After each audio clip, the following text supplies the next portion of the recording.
Well, let's talk about stadiums real quick. AutoZone Park needs some serious work. In fact, Jeff Hawkins wrote about that after we learned that 901 FC was leaving. He said the place needs serious work, but then so does public transportation in Memphis, so does the fleet of police cars, so do the parks and roads and libraries. You get the idea. The city is overrun with needs. It's not overrun with cash. Setting up the dilemma facing Memphis right now. Paul Young says he wants to keep the team here, the Redbirds, but they're making noise like they're going to bolt. They're not like threatening per se, but they're making noise like they might. I haven't led with you yet, Chris. What are your thoughts? Yeah, great article by Jeff. He hit the nail on the head. Yeah, he did. AutoZone Park is a gym. I think we've all enjoyed it with our families. Maybe some of us aren't huge baseball fans, but it's a great amenity.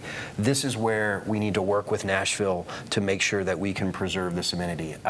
It was sad to see the soccer team go. I enjoyed those games, but the money just wasn't there when we have these other needs. Even just in the sports arena, we're talking about the Liberty Bowl, we're talking about FedEx Forum, we're talking about AutoZone Park. We just do not have the resources there. I think we can figure out a deal to keep the Redbirds I here. just hate that it always falls to the taxpayers. Yeah. AutoZone had $9.8 billion in profits last year. Right. It would be a drop in the bucket to do what needs to be done to fix the stadium under AutoZone's name. Right. Well, and to that point, I'm not sure our city is not overrun with cash. I just think it's overrun in the pockets of the people who could have some input and make a difference. And I'm going to say it again. I've said it on this program before.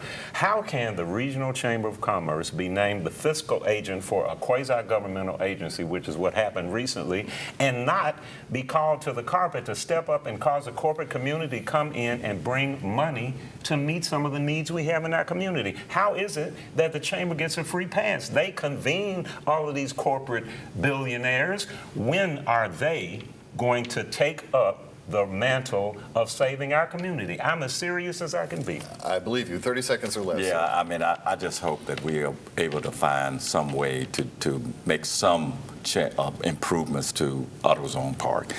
And AutoZone needs to step up here. With all of the money that they are making, they need to kick in something here.